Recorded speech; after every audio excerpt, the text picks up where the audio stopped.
전국 부부, 햇발이 부쩍 짧아졌다. 세면대 돌에 휘덮인 후피향나무 잎 그늘에 흰 고양이가 새끼를 데리고 나와 있다. 해지기 전에 한때를 오다이는 마루에 서서 새끼를 할아주고 있는 고양이의 동작에 눈을 주었다. 본성의 성벽을 넘어 작은 북소리가 들렸고 뜰을 사이에 둔 서원의 영창은 호젓하게 닫혀 있다. 성문이라고는 하나 여기는 별성과 해자를 사이에 둔 끝이다. 사카이 우다노스케의 집이었다. 3년 전 오다이는 가리아에서 이 집으로 맞아졌다. 그때는 아직 풀도 싹 트지 않은 이른 봄이었으나 어딘지 반짝반짝 기대의 별이 빛나고 있었다. 처음에 안내된 곳이 이 건너편 서원이었다.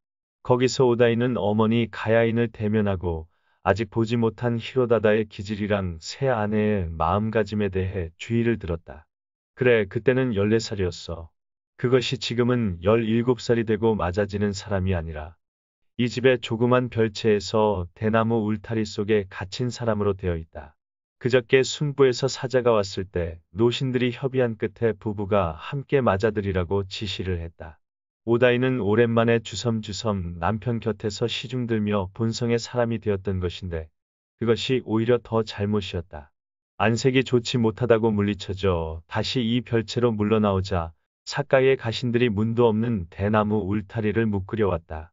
검게 물들인 종려 밧줄로 고개를 숙이고 울타리를 묶던 가신들은 오다이를 보자 당황하여 얼굴을 외면했다. 누구나가 다 울고 있다는 것을 알자 오다이는 이 처치가 누구의 명령이냐고 새삼스레 물어볼 용기가 나지 않았다. 고사사도 유리도 이미 없다. 단지 하나 딸려진 종은 아직 말도 제대로 못하는 12살 난 계집아이라. 문도 없는 이 별채에 서슴없이 찾아오는 것은 축생인 고양이뿐이었다. 더구나 그 고양이는 새끼를 데리고 있다. 쫓는 사람이 없으니 길게 다리를 뻗고 누워 4마리의 새끼들에게 젖을 물리고 털을 쓸어준다. 그 광경을 보고 있으면 오다이는 가슴이 뿌듯해졌다. 어머니라고도 부르지 못하고 음마 하고 기이하게 입을 놀리는 닭개찌유의 모습이 눈 속에 가득히 퍼져나간다.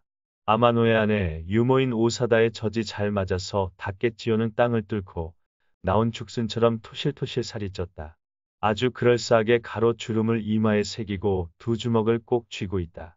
길게 찢어진 눈매, 큼직한 코, 동그스름하고 잘룩한 턱 등은 외할아버지 다다마사를 꼭 닮았다. 그 닭개찌요는 지금 별성에 있다. 그저께 얼핏 보았을 때 무척 눈에 띄게 자랐던데 하고 생각했을 때 후피향나무 너머의 부용나무 그늘에서 무엇을 보고 있지? 울타리 너머로 주위에 신경을 쓰는 어머니 가야인의 목소리가 들렸다. 오다이는 그리움에 가슴이 떨려 허둥지둥 일어나 뜰라막신을 발에 걸쳤다. 그러자 곧 그것을 말리면서 그대로 있거라, 그대로. 하고 가야인이 말했다. 남의 눈에 띄어서는 안 된다. 천년스레 마루에서 이 어미의 혼잣말을 듣거라. 대답은 필요 없다. 대답을 해서는 안 돼요. 네, 네. 오다이는 입속으로 조그맣게 말하면서 눈으로는 후피향나무 그늘을 더듬었다. 보랏빛 두건이 보였다. 자그마한 발이 어미 고양이 너머에 보였다. 고요한 한순간의 정적을 모녀의 한숨소리가 누비고 지나간다. 너는 닭개지호를 위해 묘신사의 구리로 새긴 약사열의 상을 헌납했다. 오다이는 대답 대신 몇 번이나 마루에서 고개를 끄덕였다. 묘신사의 중들이 내 심정을 동정하여 호마의 의식을 올렸더니 불길이 일찍이 보지 못했을 만큼 왕성했다고 하더라. 닭개지호의 무우는 유례없이 좋으니 어떻게 해서라도 너에게 알려주었으면 하고 마음을 쓰고 있다더라. 오다이는 입술을 깨물면서 흐느낌을 참았다. 그리고 어머니는 한참 말을 끊었다가 후피향나무 잎을 만지작거리면서 승부의 사자는 내일 아침 일찍 돌아간다. 노신들이 울상을 참고 춤구경을 할 수 있는 것도 오늘 밤뿐이라고. 이것은 이 집 주인 사카이가 부인에게 한 말이란다. 푸석하고 나무잎이 흔들거린 것은 어머니가 쥐었던 작은 가지를 꺾은 소리인 듯. 이것저것 일이 많다. 가리아의 노부모도한테서는 추방을 면한 고사사의 오빠인 스기야마가 대감한테 오다 편으로 가담할 것을 권하고자 이식가완의 집에 묵으면서 승부의 사자가 돌아가기를 기다리고 있다는구나. 아마 사자가 돌아간 뒤에 대감하고 만나겠지. 허나 만나나 마나 일이 되어 가는 형편은 뻔하겠지 하고 이것은 신주로가 나를 찾아왔을 때 한 혼잣말이다. 오다이는 온몸을 귀로 만들어서 살그머니 마루 끝에 앉았다. 젖을 실컷 먹은 새끼 고양이 한 마리가 서툰 걸음걸이로 어미품을 떠나 저절로 난 맨드라미의 붉은 입 밑에서 장난을 치기 시작했다. 대감은 하고 말을 꺼내다가 가야이는 히로다다님은 하고 고쳐 말한 다음 내가 불쌍하다면서 요즘 내 전에는 발도 들여놓지 않으신단다. 작은 댁 오이사에게도 얼굴을 보이시지 않으신단다. 노녀 수가가 안뜰에서 딴 척 담을 가지고 나한테 왔을 때 한 말이다. 여자의 행복이란 그런 조그마한 데 있는 법. 이 어미는 전 남편 곁을 떠나 자식들과 헤어지는 마당에서도 진심으로 사랑을 받았다. 이렇게 생각하는 것이 구원이었지. 히로다다님은 머자나 몰래 너를 찾아올 거야. 그때는 울지 않도록 해라. 너의 분별이 일족뿐만 아니라 하케지오의 안태에 미친다는 것을 아버지의 자식이라면 잘 분별해서 조소를 받지 않도록 해라. 부부의 인연은 끊기더라도 모자의 인연은 끊기지 않는 법이란다. 오다이는 갑자기 그 자리에 퍽 엎드렸다. 무엇 때문에 어머니가 울타리 너머로 찾아왔는지를 비로소 똑똑히 알았던 것이다. 이 집에 맡길 때 히로다다는 오다이에게 말했다. 내가 어째서 사카이의 집을 선택했는지 그대는 그것을 알 거야. 해슥한 얼굴에 노여움과 슬픔을 새긴 채 오다이의 어깨를 세차게 흔들었다. 이미 오다이는 히로다다의 마음을 샅샅이 다 알고 있었다. 히로다다는 가리아의 처남 노부모도가 오다 편에 가담했다고 들었을 때 한껏 냉정한 태도로 다음에 닥쳐올 비극의 물결을 피하려 했다. 그대는 다케지요의 어머니, 나의 아내요. 그 아내를 내전에서 쫓아내는 내 심정을 이해하겠지. 히로다다는 이마가와 편에서 불평을 하기 전에 선수를 쳐서 오다이를 사카이에게 맡겼던 것이다. 자진해서 멀리하여 이마가와에게 어떤 구실을 주지 않으려고 했다. 오다이는 그 행위 속에 깃드는 남편의 애정을 되새겼다. 그리고 그녀가 갈 곳을 사카이의 집으로 정한 것은 히로다다 자신, 오다이를 몰래 찾아갈 날이 있다는 것을 고려해서 한 일 같았다. 이 충실한 노신은 두 사람의 은밀한 감정을 아무데도 말을 낼 염려는 없다. 사실 여기 맡겨진 뒤로 닷새에 한 번, 일에 한 번은 몰래 찾아왔다. 내전에서는 많은 시녀의 눈이 있었지만 여기서는 어린 종 하나뿐이었다. 히로다다나 오다이는 이런 환경 속에서 마음 편히 품어본다는 것은 처음이었다. 인생의 물결은 언제나 슬픔과 기쁨을 짓궂게도 섞어서 밀어닥친다. 오다이는 여기 와서 처음으로 몸과 마음이 슬프게 변천되는 여자의 행복을 알게 되었다. 히로다다도 자릿 속에서 그 말을 했다. 가로막히어 몰래 만나는 애절함이 참다운 부부의 맛이라고 했다. 누가 놓을 성시퍼. 그대는 다케지요의 어머니여, 이 히로다다의 아내란 말이야. 그래서 이 별채 주위에 대나무 울타리가 쳐져 있어도 오다이는 별로 걱정을 하지 않았다. 순부의 사자에 대한 체면을 생각해서이리라 싶어 몰래 만나러 오는 히로다다의 불편을 마음속에 그려보는 때조차 있었다. 그런데 어머니는 뜻밖의 일이 아니라 그것은 어딘가에서 줄곧 두려워하던 일이었는데 히로다다가 또 몰래 만나러 온다. 그때는 울지 말라고 한다. 어머니로서 남편 미즈노 다다마사의 딸이라면 부부의 인연이 끊기더라도 꼴사나운 태도를 보여 웃음을 사지 말라고 한다. 해가 넘어가려고 남은 볕이 강하게 정원 나무에 내리쬐어 후피향나무 너머에 있는 어머니의 모습은 그 빛 속에 녹아들고 있다. 오다이 이상으로 이 소식을 가져온 어머니 쪽이 안타까웠을 것이 틀림없었다. 하지만 이렇게 신경을 쓰고 있는 부부를 무참하게 갈라놓아 가는 것은 대체 무엇일까? 이마가와 요시모도란 그처럼 사람의 정을 이해치 못하는 사람일까? 그럼 나는 이만 돌아가겠다. 잠시 후 가야이는 두건 자락으로 눈물을 닦는 낌새였다. 본성에서는 점점 더 빠른 가락으로 북소리가 들려온다. 내가 없어지더라도 나는 역시 남아있다. 다케지오는 내가 꼭 지키고 있을 테니. 이렇게 말하자 이번에는 말끝이 주의를 꺼리지 않는 흐느낌이 되었다. 오다이는 이때처럼 가야인이 떠나는 기척에 오다이는 저도 모르게 일어섰다. 어머니! 정신없이 부르자 응석부리는 감상의 말과 덩달아 가슴 가득히 퍼졌다. 어머니! 저도 모르게 뜰라막신을 더듬었다. 가야인은 넘어가는 햇빛 속에서 발을 멈추긴 했으나 자신의 젊은 날과 똑같은 고뇌 속을 밟아 들어가는 딸을 돌아다보지는 않았다. 이 세상에선 이제 다시는 못 뵐지도 모르겠네요. 목소리도 말도 여느 때의 마님에서 17 난 딸의 응석으로 돌아가 있다. 가야이는 대답하지 않는다. 그러나 걸어가려고도 하지 않았다. 등을 돌린 채 잠잠히 딸의 호흡을 마음속에 새기고 있는 듯 했다.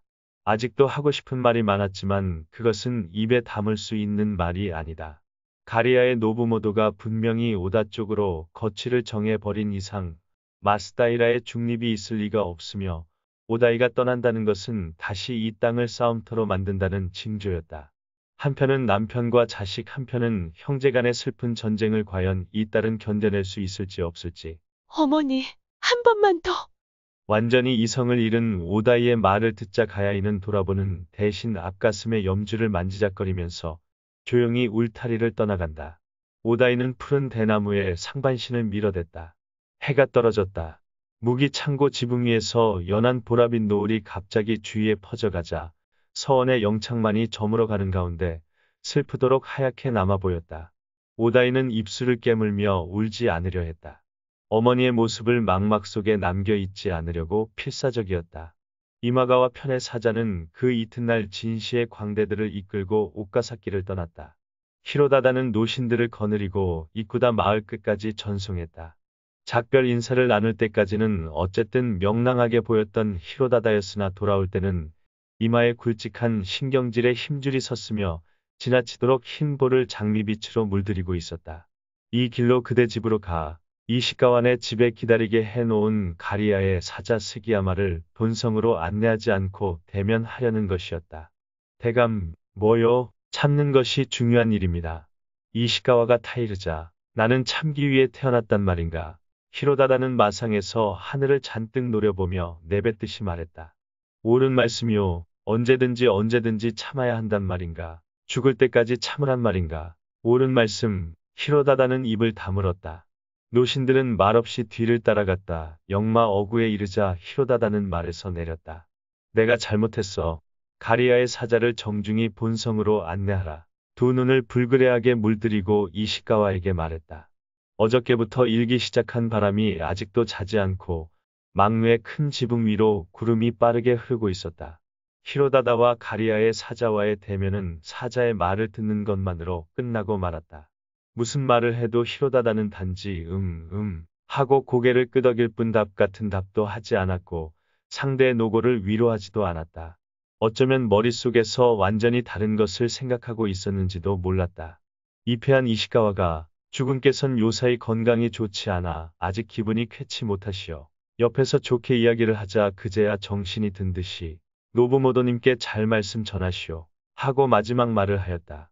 아무튼 이쪽에서도 사자를 보내어 알려드리고 싶은 일이 있어. 이시가와 집에서 천천히 쉬어가도록 하시오. 스기야마는 이시가와에게 인도되어 곧장 물러났다. 사자가 물러나자 히로다다의 이마에는 또 신경질의 심줄이 떠올랐다.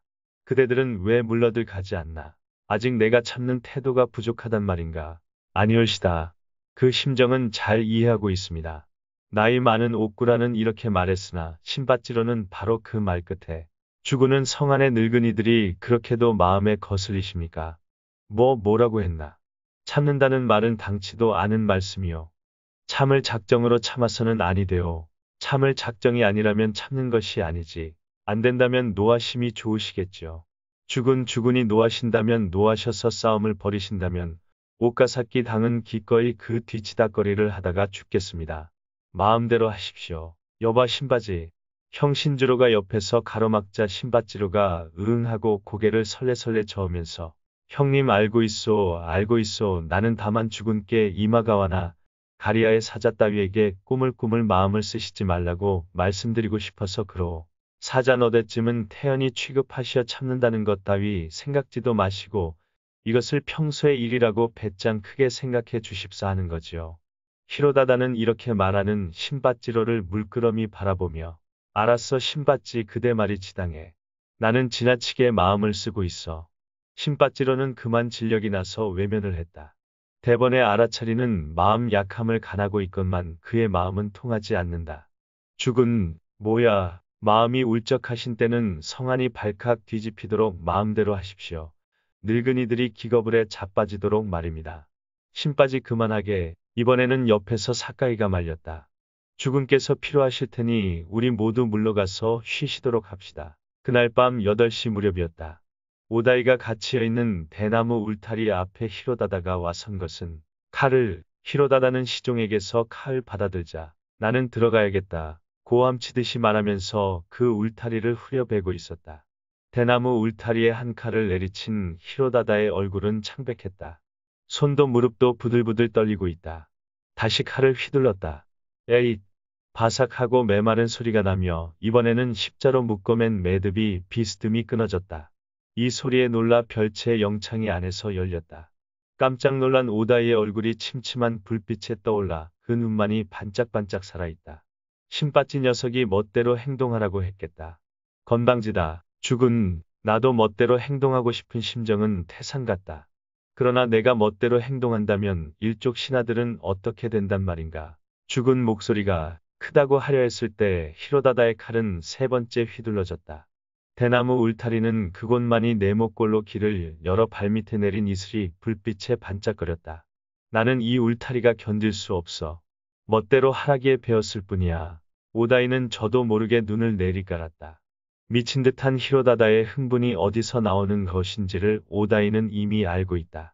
가엾은 대감, 언제나 자기 자신의 약한 마음과 싸우고 가신들과 싸운다. 더구나 그 싸움을 계속하기에는 너무나도 가느다란 히로다다의 심경이었다.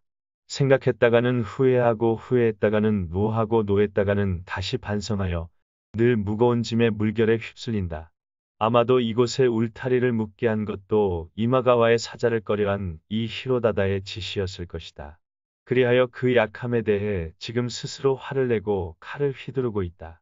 오다이는 이렇게 한 뒤에 또 후회나 하지 않을까 생각하고 이런 시대의 마스다이라 당의 대장으로 태어난 히로다다의 비극이 가슴 아프게 느껴졌다. 히로다다는 칼을 시종에게 주었다. 여전히 손과 무릎이 와들와들 떨리고 있다. 빳빳이 굳은 걸음걸이로 성큼성큼 오다이가 있는 마루로 다가갔다. 그리고 뒤에서 조심조심 따라오는 시종을 보자. 물러가라 누가 따라오라 했나. 또 한 번 전신을 물결치면서 지저대듯 꾸짖었다.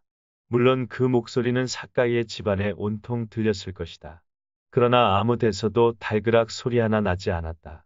괴괴한 고요가 이 젊은 주인의 마음속에 몸부림치는 고민을 애도하고 있는 듯했다. 시종이 발소리를 죽여 물러가고 나자 오다이, 히로다다는 눈앞에 고개를 숙인 오다이를 그제야 조그맣게 불렀다. 세찬 운명의 노여움이 물러가자 끝없는 쓸쓸함이 안개처럼 솟아나기 시작한 모양이었다. 난 말이야 오늘 밤만은 당당하게 그대를 만나고 싶었어. 아무에게도 거리낌 없이 활개를 펴고 만나고 싶었어. 대감, 전 기쁩니다. 알겠어 잘 보아도 이것이 미카와의 선조의 유업을 이어받은 오카사키의 성주가 내전으로 다니는 모습이란 말이야. 여기까지 말한 뒤 한층 소리를 낮추어. 닫겠지요라는 세자의 어머니 이 세상에서 단 한 사람뿐인 그리운 그대한테 다니는 모습이야. 대감, 오다이는 저도 모르게 달려가서 그 손에 매달렸다. 이마에는 낯빛 땀이 보였으나 그의 손은 가늘었으며 마음속에 스미는 싸늘함이었다. 히로다다는 오다이에게 손을 잡힌 채 방으로 들어갔다. 어린 종은 옆방으로 물러가고 등불의 흔들거림이 두 사람의 그림자를 다다미에 기게 했다. 뜰에서는 벌레들이 다시 울기 시작했고 히로다다의 숨결도 차츰 잔잔해졌다. 오다이는 히로다다의 손을 놓기가 무서웠다. 거칠어진 뒤에 끝없이 잠겨가는 히로다다의 마음을 잘 알고 있다. 그대는 하고 히로다다는 자기 손을 놓지 않고 고개를 숙이고 있는 아내에게 말했다. 내 마음을 알겠지. 네, 나는 그대의 짝이 되기에는 어울리지 않는 사람이었어. 아니에요. 분에 넘칠 정도예요. 나는 내 약한 마음을 잘 알고 있어. 그대는 여장부이니 그대 눈에는 안타깝게 보일 거야. 아니에요, 아니에요. 오다이는 세차게 고개를 저으면서 이런 것을 알고 있는 히로다다가 가엾어서 견딜 수가 없었다. 닫겠지요는 그대의 피, 그대의 기질을 타고났어. 틀림없이 나보다는 강할 거야. 그 애는 울지를 않거든. 요 먼저도 말이야. 네, 뜰 끝에 있는 소나무 뿌리에서 기어나온 매미 새끼를 보고 마루에서 떨어졌다더군. 오사다가 깜짝 놀라 달려갔으나 그쪽은 돌아도 보지 않고 바라던 것을 잡고 나서 비로소 오사다를 돌아보았다는 구려. 어머나 울지도 않고? 그러고 나서 방긋 웃더라더군. 오다이는 어느 싸이엔지 얼굴을 들고 지그시 히로다다를 쳐다보고 있었다. 다케치요를 만나지 못하는 슬픔은 컸지만 남편 입으로 그런 말을 들을 수 있는 행복감은 어느덧 눈시울을 뜨겁게 했다. 히로다다도 같은 생각을 한 모양이었다. 그의 왼손은 어느 사이에 오다이의 어깨로 돌아갔다. 쥐고 있는 오른손에 차츰 온기가 돌아와 두근거리는 가슴의 고동이 서로 같이 뛰고 있다는 것을 알 수 있었다. 그대도 가리아의 노부모도님이 오다에게 뜻을 통했다는 것은 알고 있겠지. 네, 네. 그 노부모도님에게서 또 사자가 왔다는 것은. 오다이는 고개를 저었다. 스기야마가 와서 나에게도 오다 편에 가담할 것을 권하려 했어. 오다이는 꼴깍 숨을 삼켰다. 또 히로다다가 흥분하지나 않을까 하고 눈을 가슴 쪽으로 보냈다. 그러나 히로다다는 흥분하지 않았다. 더욱 더 잔잔한 목소리가 되어 무리도 아니지 하고 머리 위에서 고개를 끄덕이며 후원자가 없으면 일어설 수 없는 세상이야. 오다냐 이마가와냐 허나 어느 쪽이 이기고 어느 쪽이 진다는 것은 나도 알 수 없어. 그렇다면 나는 선조 때부터의 의리를 지켜 어리석은 짓을 삼가지 않으면 안 되겠지. 그러는 내 이 심노를 이해해 주겠지. 네, 네. 다케치요를 위해 될 수만 있다면 시끄럽지 않게 이 성을 남겨주고 싶어. 조용히 남기는 이것이 나에게는 한껏의 일이라고 요즘 그것을 생각하고 있어. 오다이는 조용히 흐느껴 울기 시작했다. 이제 겨우 갓 스물에 자기의 무력함을 깨달아 가는 히로다다의 성숙함에 대꾸할 말이 없었던 것이다. 사람이 뜻대로 살아갈 수 있는 것이라면 또 히로다다가 중얼거렸다. 오다이는 그것을 이 난세에 태어난 모든 사람들의 마음속의 소리라고 생각했다. 나는 그대와 다케치요를 데리고 인적이 없는 산에서 살고 싶어. 저도 그렇게 생각해요. 그러나 그것은 안 될 말 그대는 이해해 줄 테지. 네. 다만 나는 그대와 헤어진 뒤에 쓸쓸함을 견뎌낼 수 있을지 없을지 그것을 가끔 생각하지. 오다이의 눈썹이 꿈틀거렸다. 마침내 히로다다는 이혼에 대해 언급해왔다. 각오를 하고 있었지만 벼랑간 짜릿하게 혈관이 쑤셨다. 어쩌면 히로다다의 오늘 밤의 난폭한 동작은 이 말을 끌어내기 위해 스스로를 채찍질하는 한껏의 허세였는지도 몰랐다. 이 이상 더 자세히 사정은 설명하지 않겠어. 그대의 영리함은 이미 그것을 짐작하고 있을 거야. 짐작하고 있을 테지? 오다이는 대답하지 않았다. 이젠 울지 않으려고 생각했고 울게 하지 않으려고 일부러 가야인까지 찾아와 주었다는 것도 알았다. 그러나 여자의 감정은 다른 모양이었다. 자기가 매달려 있는 이 무릎에 어쩌면 영영 닿을 수 없게 될지도 모른다는 것을 생각만 해도 냉정함은 흔적도 없이 어지럽혀지고 만다. 히로다다가 좀 더 자기에게 박정했다면. 오다이의 흐느낌이 높아지자 히로다다는 귀신에 홀린 듯이 말이 빨라졌다. 왜 이리 이해심이 없나. 슬픈 것은 이 히로다다가 그대보다 더해. 그러니 참아줘. 아무튼 뜻대로 안 되는 것이 뜬 세상의 풍속이니 오늘이 이 세상의 이별이 될지도 모르겠어. 그렇지 이별이 되겠지. 허나 내세가 있잖아. 저 세상이라는 곳이 있잖아. 그대가 없어지면 나의 건강은 오래 가지 못할 거야. 하지만 죽은 뒤에는 극락이라는 연꽃 받침 위에서 그대를 기다리고 있겠어. 여기까지 말한 다음 갑자기 말투를 바꾸어. 이번 일로는 가신들에게 일체 지시를 받지 않겠어. 어디까지나 내 생각만으로 말하는 거야. 알겠어? 이해해줘. 오다이는 남편이 불쌍해서 더 울고 있을 수가 없었다. 모두가 오다이를 타이르고 있는 듯하면서도 기실은 자신을 타이르고 자신을 납득시키는 히로다다의 말이었다. 대감, 오다이는 얼굴을 들고 또 지그시 히로다다를 쳐다보았다. 저는 대감의 얼굴을 눈에 새기고 갈까 해요. 나도 그대 얼굴을 눈에도 마음에도 새기고 있어. 내 마음을 짐작해줘. 오다이는 고개를 끄덕였다. 끄덕이면서도 눈길은 돌리지 않고. 부디 몸 조심하시고. 오, 그리고 한 번만 더 대감 손에 안긴 다케치요를 만나게 해주셔요. 다케치요를 만나게 해주셔요. 한 번만 더 만나게 해주신다면 저는 결코 울지 않겠어요. 대감 말씀대로 말없이 가리아로 돌아가겠어요. 대감. 히로다다는 갑자기 오다이의 등에 얼굴을 대고 소리를 죽여 울기 시작했다.